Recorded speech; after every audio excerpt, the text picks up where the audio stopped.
आज के लेक्चर में करेंगे हम fundamental rights of the constitution. तो ओरिजिनली क्या था, हमारे पास पहले 7 फंडामेंटल राइट्स थे। Right to equality first fundamental right था, जो आर्टिकल 14 टू 18 है। फिर right to freedom article 19 to 22। फिर right against exploitation 23 to article 24। Right to freedom of religion 25 to 28। Cultural and educational right article 29 to 30। फिर right to property article 31 sorry. अब ये जो article है आर्टिकल 31, इसको बाद में लीगल राइट बनाया गया। राइट टू प्रॉपर्टी को constitutional amendment 44th amendment act 1978 के द्वारा इसको फंडामेंटल राइट का हटा के इसको लीगल राइट का दर्जा दिया गया under article 300A in part 12 of the constitution. So now it does not remains to be a fundamental right, it becomes a legal right in the constitution. फिर 7th right जो हमारा है वो right है कॉन्स्टिट्यूशनल रेमेडीज अंडर आर्टिकल 32। तो originally हमारे पास 7 fundamental rights थे, क्योंकि आर्टिकल 31 अब लीगल राइट बन गया, right to property under article 300A of the constitution. Now we have only 6 fundamental rights remains. तो आज हम सबसे पहले करेंगे आर्टिकल 14 ऑफ द कॉन्स्टिट्यूशन। तो राइट टू इक्वालिटी की डेफिनेशन है under article 14 of the constitution. इसकी इक्वालिटी बिफोर लॉ, ये क्या, the state shall not deny to any person equality before law और equal protection of the laws within the territory of India. अब इसमें ध्यान देने वाली क्या चीजें हैं, state, any person, equality before law और equal protection of the law with in the territory of India. तो अब स्टेट क्यों कहा गया, जो हमने पहले भी पढ़ा था कि ये जो फंडामेंटल राइट है ये गारंटी अगेंस्ट स्टेट है। इसका मतलब कोई भी स्टेट ऐसा कानून नहीं बना सकती कि जो हमारे फंडामेंटल राइट्स को वायलेट करे। अगर ये फंडामेंटल कोई भी कानून अगर फंडामेंटल राइट्स को वायलेट करता है तो उसकी जुडिशियल रिव्यू होती है under article 13 of the constitution, जिसमें ये इनवैलिड और अनकॉन्स्टिट्यूशनल डिक्लेयर करवा सकते हैं हम by the supreme court under article 32 and by High Court under Article 226 of the Constitution through the power of writ। ठीक है, तो अब हम यहाँ पे टर्मिनोलॉजी बाद में करेंगे। पहले ये आर्टिकल 14 है, ये इक्वालिटी बिफोर लॉ का मतलब क्या है। अब ये जो आर्टिकल जो इक्वालिटी है वो हमारे प्रीएम्बल का basic structure of the constitution भी है। अब हमने जो पहले भी पढ़ा था कि ये कॉन्स्टिट्यूशनल जो 368 के अंडर कॉन्स्टिट्यूशनल अमेंडमेंट होती है, केशव नंदा जो हमने पहले किया था ना, वो सारे केसेस किए थे, शंकरी प्रसाद, सज्जन सिंह, फिर गोलकनाथ, फिर केशव नंदा भारती केस, उसमें यही हेल्ड हुआ था कि इसको हम अमेंड तो कर सकते हैं प्रीएम्बल को, लेकिन इसका बेसिक स्ट्रक्चर को अमेंड नहीं कर सकते। तो जो अब ये बेसिक स्ट्रक्चर जो इक्वालिटी टर्म है, ये जो इक्वालिटी है ये basic structure of the constitution है। अगर इसको हम लिंकेज करें तो 368 के अंडर इक्वालिटी जो हमारा बेसिक स्ट्रक्चर है उसको अमेंड नहीं कर सकते। अब ये इक्वालिटी ऑफ लॉ है क्या, इसका मतलब है अब ये जो इक्वालिटी है ना, ये एक जनरल आइडिया है जो थ्रू आउट कॉन्स्टिट्यूशन हर एक आर्टिकल में फॉलो करना होएगा। Embodies general principle of equality before law. Equality before law का मतलब ये है कि हर एक इंसान जो इंडिया में रह रहा है कि कुछ भी है तो वो लॉ के आगे सारे इक्वल हैं, कोई डिस्क्रिमिनेशन नहीं होएगा on the basis of caste, creed, colour, race, इन ग्राउंड्स के ऊपर स्टेट या फिर कोई भी डिस्क्रिमिनेट नहीं कर सकता। तो हर एक बंदा, चाहे वो ऑफिसर है चाहे वो एक लेमैन है, वो सारे इक्वल हैं बिफोर लॉ। अब ये इन अनरीजनेबल डिस्क्रिमिनेशन नहीं कर सकते। अनरीजनेबल डिस्क्रिमिनेशन ये हम बाद में पढ़ेंगे कि क्योंकि कोई भी राइट एब्सोल्यूट नहीं हो सकता, उस पर कुछ रिस्ट्रिक्शंस होती हैं या फिर कुछ एक्सेप्शंस होती हैं। तो रीजनेबल बाद में हम इसको फर्दर करेंगे कि रीजनेबल क्लासिफिकेशन हो सकती है, लेकिन अनरीजनेबल डिस्क्रिमिनेशन या फिर क्लासिफिकेशन नहीं हो सकता बिटवीन पर्सन। फिर है article 14 expresses general idea of equality expressed in preamble. तो वही जो हमने किया कि प्रियम्बल का जो जनरल आइडिया ऑफ इक्वालिटी है वो already is there in preamble of the constitution. अब जो इक्वालिटी का आइडिया है वो स्पेसिफिकली मेंशन्ड है आर्टिकल 14 में, जो हर आर्टिकल में प्रिवेल करेगा, लेकिन जो स्पेसिफिक इक्वालिटी है वो आती है आर्टिकल 15, आर्टिकल 16, 17 और 18 में। Expresses specific application of general, जो जनरल रूल इक्वालिटी का आर्टिकल 14 में है वो सारा अप्लाई होएगा specifically in these articles of the constitution. जो जनरल आइडिया इक्वालिटी का 14 में दे रखा है वो स्पेसिफिकली अब फॉलो करेंगे इन आर्टिकल्स में 15, 16, 17 और 18 में। फिर article 14 is principal of equality is fundamental in formulation of any policy by state and glimpse of it can be seen in article 38, 39, 39A, 43, 46 of part 4 of the constitution। इसका मतलब ये है कि जब भी कोई स्टेट पॉलिसी बनती है, स्टेट कोई कानून या कोई पॉलिसी बनाता है, तो उसमें जो general idea of equality that is there in article 14 read with preamble of the constitution, वो स्टेट पॉलिसी में लागू होएगा ही होएगा। वो हमें उसकी कुछ एग्जांपल्स मिलती हैं, जैसे आर्टिकल 38 है, तो ये जो सारा पार्ट है ये डायरेक्टिव प्रिंसिपल्स का पार्ट है। और डायरेक्टिव प्रिंसिपल्स पार्ट 4 में क्या है, वो उनकी आइडेंटिफिकेशन यही है कि जब स्टेट पॉलिसीज बनती है या स्टेट कोई कानून बनाती है, तो ये जो जनरल प्रिंसिपल्स है इसको फॉलो करना होता है स्टेट ने। ये नॉन जस्टिसेबल है, डीएसपी डीपीएसपी है जो हमारे, ये नॉन जस्टिसेबल है। इसका मतलब ये है कि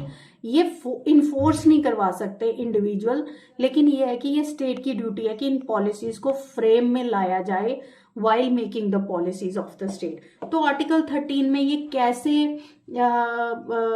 मतलब इसकी झलक आर्टिकल 14 की जो आइडिया ऑफ इक्वालिटी है वो कैसे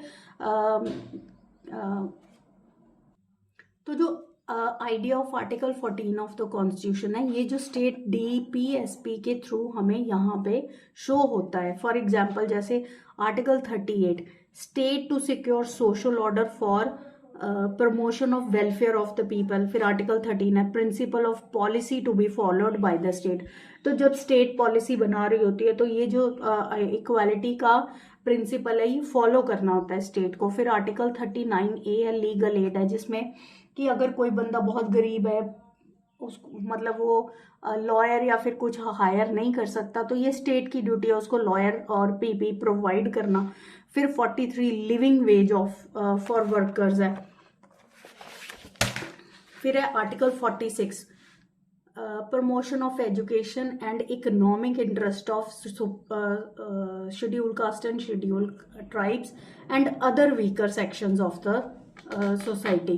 तो यहाँ से हमें जो जनरल आइडिया आर्टिकल 14 में दिखा रखा है उसको वो यहाँ दूसरे आर्टिकल्स जो प्रोविजंस ऑफ द कॉन्स्टिट्यूशन में है वो उनमें शो होता है और वो करना होता है स्टेट को। नेक्स्ट पॉइंट है डायमेंशंस ऑफ आर्टिकल 14। अब आर्टिकल 14 में है क्या, जैसे हमने डेफिनेशन में पढ़ा था, तो पहले हम एनी पर्सन को डिफाइन करेंगे, फिर equality before law and equal protection of the law with in the territory. इसको एक वन बाय वन हम अब इलैबोरेट करेंगे। तो एनी पर्सन में क्या आता है कि मीन्स ये जो आइडिया ऑफ इक्वालिटी आर्टिकल 14 में दे रखा है ये किस पे लागू होएगा, तो ये सिटीजन्स पे लागू होएगा with in the territory of India, और लीगल और जुरिस्टिक पर्सन पे लागू होएगा। अब लीगल, जुरिस्टिक और नेचुरल पर्सन क्या हुए? नेचुरल पर्सन हुए हम ह्यूमन बीइंग्स, और लीगल और जुरिस्टिक पर्सन हुए जैसे कंपनी और एसोसिएशंस है। तो ये लीगल पर्सन हुए भी, इनके ऊपर भी ये लागू होएगा कि अगर ये भी कॉरपोरेशंस या फिर कोई कानून बनाते हैं, कॉरपोरेशंस या एसोसिएशंस जो कंपनीज वगैरह है, ये भी लीगल पर्सन है, तो इनको भी फॉलो करना होता है। Idea of equality that is there in article 14 of the constitution. लेकिन लीगल जुरिस्टिक और नेचुरल पर्सन, ये जुरिस्टिक और नेचुरल पर्सन का डिफरेंस ये है कि जैसे हम ह्यूमन बींग्स हैं, हमें राइट टू वोट है, लेकिन ये जो जुरिस्टिक या लीगल पर्सन है इनको राइट टू वोट नहीं होता। बस डिफरेंस हमारा इसका लीगल और जुरिस्टिक पर्सन का ये है। अदरवाइज जो ये प्रिंसिपल है ये फॉलो दोनों को ही करना होता है।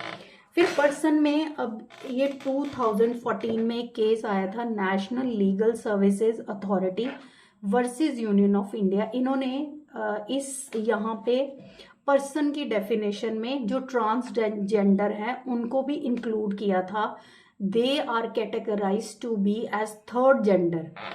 तो इन्होंने थर्ड जेंडर का दर्जा, जैसे हम फॉर्म्स वगैरह या कुछ भी भरते हैं, जैसे 2 जेंडर तो ऑलरेडी हैं, मेल और फीमेल, ये जो ट्रांसजेंडर है इसको थर्ड जेंडर का दर्जा दिया गया। तो इनको भी पर्सन की कैटेगरी में इंक्लूड किया, मतलब इनको भी आइडेंटिफाई किया गया। तो यहाँ से पता चलता है जो आइडिया ऑफ 14 है ना, idea of equality in article 14 of the constitution, तो यहाँ पे प्रिवेल कर रहा है। तो यहाँ पे इन लोगों को भी इक्वालिटी दी, तो प्रिंसिपल फॉलो कर दिया ना स्टेट ने। तो ऐसे article 14 equality, idea of equality को अप्लाई करना होता है। फिर जो सेकंड पॉइंट है इक्वालिटी बिफोर लॉ। अब इसका मतलब क्या है इक्वालिटी बिफोर लॉ? इसका मतलब है absence of special privilege and equality only among equals, not among unequals. अब ये जो इक्वालिटी बिफोर लॉ का फंडा है ये कहाँ से लिया है? ये इंग्लिश ओरिजिन है। This originated from English law. और इसका मतलब ये है कि इक्वालिटी बिफोर का लॉ का मतलब ये है कि यहाँ पे सुप्रीमेसी ऑफ लॉ बोला गया है कि जो लॉ है वो हर एक बंदे पे इक्वली प्रिवेल करेगा। कि यहाँ पे कोई मतलब ये नहीं कि कोई ऑफिसर क्लास है उसको अलग पनिशमेंट है और जो ले मैन है उसको अलग अलग पनिशमेंट है, ऐसा कुछ भी नहीं है। कि अगर कोई बंदा क्राइम या फिर कोई रूल्स को या लॉ को वायलेट कर रहा है या कोई ऑफेंस कमिट करता है तो उसको सेम पनिशमेंट और उसका same prosecution, the way of prosecution will be same. तो इक्वालिटी बिफोर का मतलब ही यही है कि इसके आगे हर एक बंदा सेम है, उसको किसी को भी स्पेशल प्रिविलेज लॉ के आगे नहीं मिलेगी। और ये जो आइडिया है ये ऑलमोस्ट एवरी रिटन कॉन्स्टिट्यूशन में होता ही होता है। अब इसको ना नेगेटिव कॉन्सेप्ट भी बोलते हैं। इसको नेगेटिव कॉन्सेप्ट इसलिए बोला जाता है क्योंकि यहाँ पे ना एब्सेंस ऑफ स्पेशल प्रिविलेज है। अब इसका मतलब यही है, जैसे हमने ऊपर भी किया कि एब्सेंस ऑफ स्पेशल प्रिविलेज है कि हर एक बंदे को सेम ट्रीटमेंट मिलेगा यहाँ पे। कि अगर कोई अमीर है, गरीब है या किसी का रंग काला है, गोरा है, वैसे डिस्क्रिमिनेट नहीं किया जाएगा। किसी भी ग्राउंड पे डिस्क्रिमिनेशन या उनको स्पेशल प्रिविलेज नहीं मिलेगी। अगर वो कुछ भी वायलेट करते हैं या कुछ कमिट करते हैं तो उनको सेम ट्रीटमेंट मिलेगी। Equal subject of all classes to. तो जो ऑर्डिनरी लॉ है हमारा, जो लॉ प्रिवेल कर रहा है, जैसे हम बोलते हैं supremacy of law he prevail करेगा। कि कुछ भी होता है तो सबके लिए सेम लॉ है, मतलब हर एक के लिए। ऐसा नहीं है कि कुछ क्लास ऑफ पीपल के लिए अलग रूल बना है और कुछ क्लास ऑफ पीपल के लिए, ऐसा कुछ भी नहीं है। कि हर एक के लिए सेम हमारा जो क्रिमिनल प्रोसीजर है या कोई भी हमारा कानून बना है तो सबके लिए सेम ही होएगा, किसी के लिए अलग नहीं होएगा। अब ये जो इक्वालिटी बिफोर लॉ है ना, ये हमने कहाँ से फॉलो किया? ये हमने फॉलो किया रूल ऑफ लॉ। ये जो इक्वालिटी बिफोर का एलिमेंट है, this is an element of rule of law that is originated in England, propounded by Dicey, जो ब्रिटिश जूरिस्ट थे, जिसका इक्वालिटी बिफोर लॉ एक एलिमेंट है। अब रूल ऑफ लॉ का मतलब क्या है? रूल ऑफ लॉ में 3 रूल्स आते हैं। फर्स्ट है supremacy of the law, no one above law. कि मतलब अगर जो एक कानून बना हुआ है किसी कंट्री में वही सब पे लागू होएगा, डिस्क्रिमिनेशन नहीं होएगा या फिर किसी को स्पेशल प्रिविलेज या स्पेशल ट्रीटमेंट नहीं मिलेगी। कि एक कानून बना है वो सब पे, सारे सिटीजन्स पे despite of being him a officer or a layman, that will apply to everyone equally. फिर one system of law for everyone except king. अब पहले यहाँ क्या होता था कि इंग्लैंड में बोला जाता था कि king can make no mistake, तो सबके लिए सेम रूल होता था, लेकिन किंग के लिए वो रूल नहीं होता था. Again source of right of individual is not constitution but court. अब यहाँ पे जो रूल ऑफ लॉ का थर्ड कॉन्सेप्ट था ना, ये बोलते थे कि जो हमारे सोर्स ऑफ राइट है, जो हमें राइट मिल रहे हैं, वो कॉन्स्टिट्यूशन से ना मिलके हमें कोर्ट जो डिसाइड करती है वहां से मिल रहे हैं. तो अब यहाँ पे क्या है, जो इक्वालिटी बिफोर लॉ है, ये एलिमेंट है रूल ऑफ लॉ का, जो रूल ऑफ लॉ प्रोपाउंड किया था डाइसी ने, ब्रिटिश एक जूरिस्ट ने इन इंग्लैंड. अब इंडिया ने क्या किया, इस रूल को फॉलो किया, रूल ऑफ लॉ को, बट यहाँ पे इन्होंने सिर्फ 2 रूल्स फॉलो किए, जो थर्ड रूल था वो फॉलो नहीं किया. तो इन्होंने क्या किया, सुप्रीमेसी ऑफ लॉ और one system of law for everyone, ये जो रूल्स थे रूल ऑफ लॉ के, ये तो फॉलो किए ही इंडिया ने, लेकिन जो थर्ड रूल था कि हमारे सोर्स ऑफ राइट, हमारा जो सोर्स ऑफ इंडिया का सोर्स ऑफ राइट है वो कॉन्स्टिट्यूशन है, ना कि जुडिशियल डिसीजन है. लॉ में judicial law made by court नहीं है. हम हमारा जो सोर्स ऑफ राइट है वो कॉन्स्टिट्यूशन है. जबकि रूल ऑफ लॉ में इनका क्या था कि इनका सोर्स ऑफ राइट था इनका था source of right of individual is decisions of the court but not, लेकिन हमारा जो था, हमारा सोर्स ऑफ राइट है कॉन्स्टिट्यूशन. अब नेक्स्ट पॉइंट है equal protection of the law. इसका क्या मतलब है, it is a more positive concept है. पहले जो हमने इक्वालिटी बिफोर लॉ किया था उसको नेगेटिव कॉन्सेप्ट कंसिडर किया गया था, लेकिन इक्वल प्रोटेक्शन ऑफ लॉ है जो इसको हमने पॉजिटिव कॉन्सेप्ट डिक्लेयर किया है. अब ये इसका मतलब क्या है, imply equality of treatment in equal circumstances mean subject to equal law. वही हो गया कि अगर एक कानून बना होता है, जैसे हमें सीआरपीसी है, अगर क्रिमिनल प्रोसीजर है जो वहां से फॉलो, तो कोई भी वायलेट करता है कानून को, तो उसका सेम ट्रायल वहीं से फॉलो होएगा. किसी के लिए स्पेशल कानून नहीं बनेगा, कि क्लास ऑफ पीपल के लिए स्पेशल कानून नहीं बनेगा. All is given same punishment without being discriminated on caste, class or any other ground. Rule is like should be treated alike. Rule is like should be treated alike. इसका मतलब यह है कि जो सेम तरह के लोग इंसान हैं वो एक ही तरह के प्रोसीजर से ट्रीट होने चाहिए, उनके लिए अलग अलग कानून नहीं बनना चाहिए. Rule of law embodied in article 14 is basic structure of, जो हमने पहले भी किया कि ये basic structure of the constitution है, इसको 368 में अमेंड नहीं कर सकते. जो बेसिक स्ट्रक्चर ऑफ कॉन्स्टिट्यूशन उसको हम अमेंड नहीं कर सकते. Next point is article 14 is not absolute. तो अब जो हमें राइट्स दिए गए हैं ना, इसका ये है कि अगर हमें फुल फ्लेज्ड राइट्स दिए जाए, अगर हमें एब्सोल्यूट फ्रीडम दी जाए हमारे राइट्स को लेके, तो हम सिर्फ अपना ध्यान रखेंगे, दूसरों का तो ध्यान रखेंगे नहीं.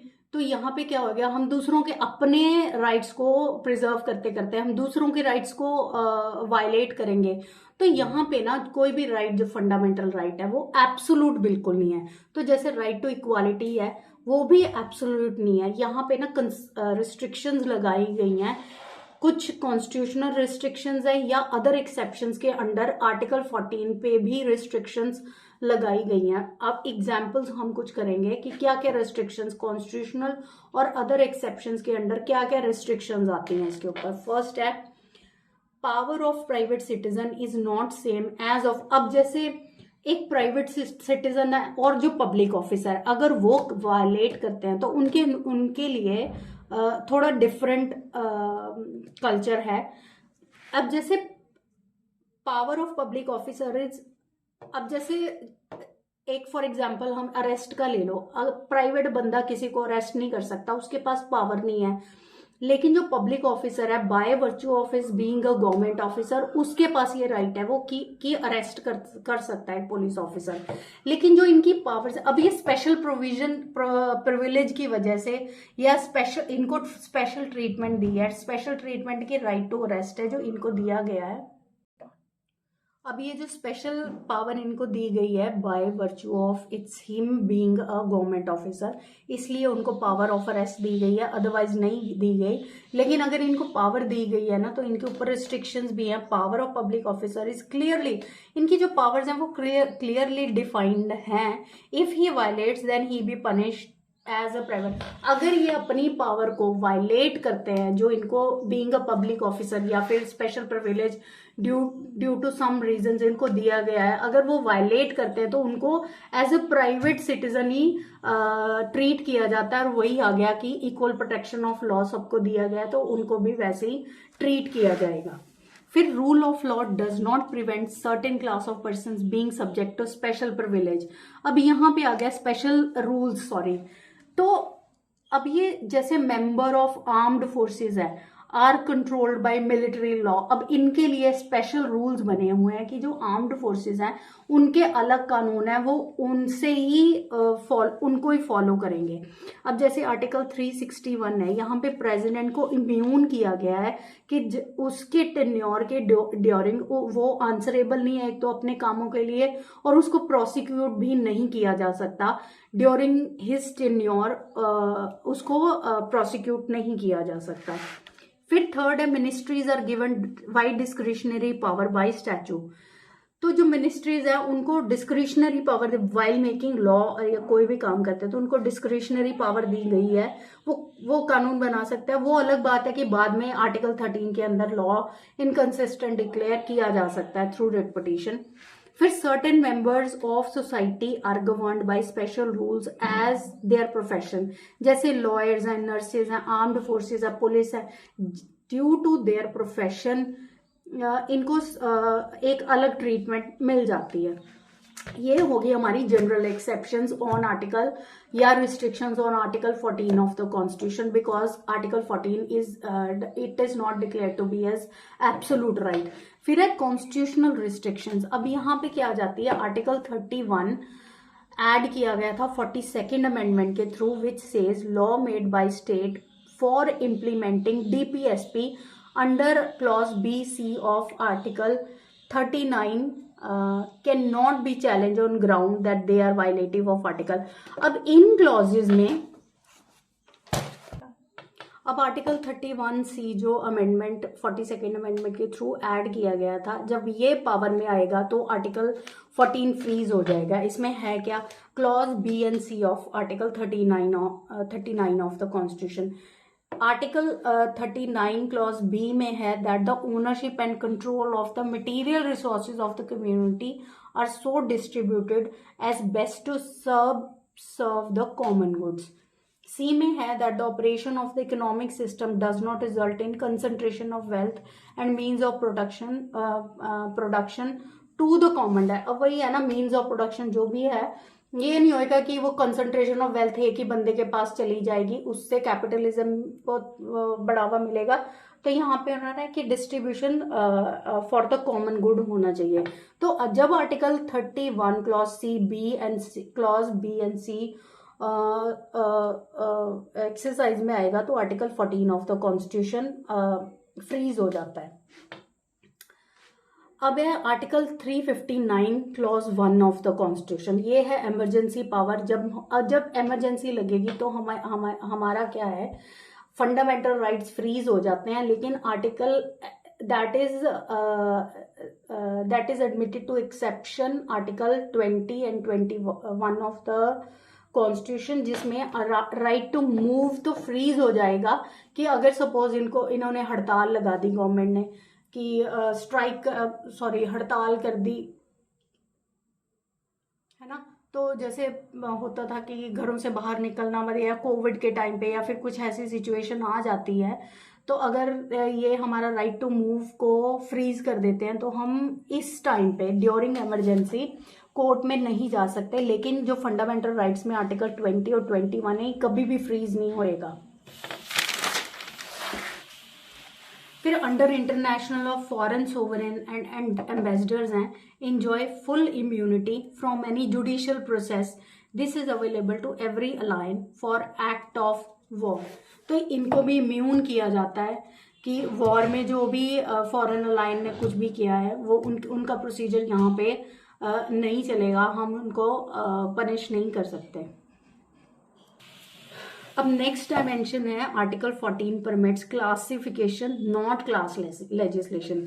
अब इन्होंने ये क्वेश्चन अराइज हुआ कि जो आर्टिकल 14 है राइट टू इक्वालिटी, उसमें क्लासिफिकेशन पहले इन्होंने जनरल रूल तो ये है कि हम क्लासिफाई नहीं कर सकते या कैटेगराइजेशन या डिस्क्रिमिनेट नहीं कर सकते, लेकिन इन्होंने कहा कि क्लासिफिकेशन हो सकती है, क्लासिफिकेशन हो सकती है लेकिन क्लास लेजिस्लेशन नहीं हो सकती। ऐसा नहीं हो सकता कि एक पर्टिकुलर क्लास को ही अलग कर दे, उनको स्पेशल प्रिविलेज मिले, लेकिन एक reasonable, the word reasonable classification is being used, तो रीजनेबल क्लासिफिकेशन हो सकती है। तो इसका रूल कहाँ पे लोकेट हुआ, के Thimmappa versus chairman central board of director SBI 2001 में सुप्रीम कोर्ट ने हेल्ड किया। इन्होंने एक रूल निकाला, एक फॉर्मूला निकाला कि अगर रीजनेबल क्लासिफिकेशन भी करनी है, अगर स्पेशल प्रिविलेज देनी है इक्वालिटी के रूल को वायलेट थोड़ा सा करते हुए, अगर किसी को स्पेशल ट्रीटमेंट या स्पेशल प्रोविजन देनी है तो उसका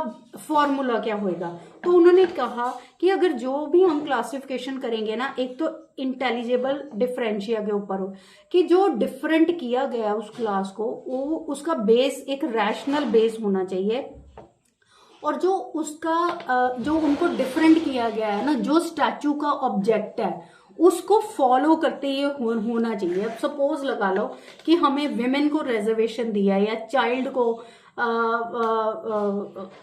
एजुकेशनल जो हम पढ़ते हैं, जैसे हम रीजनेबल क्लासिफिकेशन कैसे करेंगे, जैसे विमेन को रिजर्वेशन दी गई है, स्पेशल प्रिविलेज दिए गए हैं, और जैसे चिल्ड्रन को under article 21A of the constitution जो 86th अमेंडमेंट के द्वारा इनकलकेट किया गया था कॉन्स्टिट्यूशन में, जिसमें children of the age of 6 to 14 years है, free and compulsory education provide की गई थी। तो ये जो स्पेशल क्लासिफिकेशन है ना, ये पहली गल तो इंटेलिजिबल डिफरेंशिया के बेसिस पे होनी चाहिए। और ये जो अमेंडमेंट का ऑब्जेक्ट था, ऑब्जेक्ट क्या था कि इनको स्पेशल प्रिविलेज देनी है या स्पेशल राइट्स देने हैं, तो जो क्लासिफिकेशन हुई है ना वो ऑब्जेक्ट से अलाइन करती होनी चाहिए। तो ये हमारा फॉर्मूला होएगा रीजनेबल क्लासिफिकेशन को के अंडर लोगों को स्पेशल प्रिविलेज देने का। तो यहाँ पे राइट टू इक्वालिटी बेशक वो फ्लेक्सिबल हो रहा है, लेकिन इसका मेन फॉर्मूला ये है। लेकिन अब E.P. Royappa versus state of Tamil Nadu, J Bhagwati ने इंट्रोड्यूस किया न्यू कॉन्सेप्ट। इन्होंने आर्टिकल 14 में राइट टू इक्वालिटी के ऊपर इन्होंने ये भी बोला कि ये तो ठीक है कि रीजनेबल क्लासिफिकेशन होगी, वो ठीक है, लेकिन अब इन्होंने ये किया कि ये न्यू कॉन्सेप्ट किया कि ये आर्बिट्रेरी नहीं होना। कोई भी आप क्लासिफिकेशन या कोई भी रूल बनाते हो तो वो आर्बिट्रेरी नहीं होना चाहिए। Equality is a dynamic concept, can not be cribbed confirm into traditional limits. अब ये जो इंटेलिजिबल डिफरेंशिया वाला रूल था, इन्होंने इसको ट्रेडिशनल कंसिडर करके बोला कि ये जो राइट टू इक्वालिटी का फॉर्मूला है ये सिर्फ ट्रेडिशनल बेसिस पे ही नहीं होना चाहिए, इसमें कुछ एडिशन ऑन करने चाहिए। तो इन्होंने बोला कि आर्बिट्रेरीनेस भी एक होना चाहिए कि मतलब जो भी कानून बनेगा या कोई भी क्लासिफिकेशन होगी वो आर्बिट्रेरीनेस नहीं होनी चाहिए। इन R.D. Shetty versus international airport authority AIR 1979 में ये जो E.V. रोयप्पा वाला केस था, इसको रीट्रीट किया गया सेम प्रिंसिपल को इस केस में। नेक्स्ट पॉइंट है, अब एक क्वेश्चन राइज हुआ कि क्या क्लासिफिकेशन जो हम रीजनेबल क्लासिफिकेशन करते हैं किसी कैटेगरी को लेके या किसी पर्सन को लेके या किसी कुछ भी लेके, तो अब इन्होंने बोला कि क्या सब क्लासिफिकेशन SC कैटेगरी में फॉर रिजर्वेशन हो सकती है। ये E.V. Chennaiah versus state of AP 2005 का केस है। इन्होंने बोला कि mini classification based on micro distinction are false to our egalitarian faith and only substantial or straightforward classification plainly promoting relevant goods can have constitutional validity। तो अगर कोई थोड़ी बहुत प्रिविलेज देने के लिए कि मतलब वो कंसिडरेबल ना भी हो, वैसे हम क्लासिफाई नहीं कर सकते, लेकिन एक प्रोमिनेंट है जो कंसिडरेबल है, उस बेसिस पे हम सब क्लासिफिकेशन भी कर सकते हैं। एप्लीकेशन ऑफ, अब नेक्स्ट क्वेश्चन ये आया कि application of law to single individual की क्या ये जो क्लासिफिकेशन का रूल है कि रीजनेबल क्लासिफिकेशन का रूल है कि क्या क्लासिफिकेशन में एक सिंगल बंदा भी आ सकता है, कि सिर्फ एक बंदे को ऐसी नीड्स हैं कि उसको class on the basis of reasonable classification करके उसको प्रिविलेज दिया जाए। तो इस केस में Chiranjit Lal versus Union of India AIR 1951 में ये डिसाइड किया गया, सिंगल इंडिविजुअल में भी treated as a class. A statute based on reasonable classification does not become invalid merely because the class to which it applies consists of only one person। तो ये अगर वो उसकी जो नीड्स या फिर जो प्रिविलेज देने हैं अगर वो रीजनेबल है तो उसकी सिर्फ एक इंडिविजुअल की भी रीजनेबल क्लासिफिकेशन हो जाएगी और उसको स्पेशल प्रिविलेज मिल जाएंगे।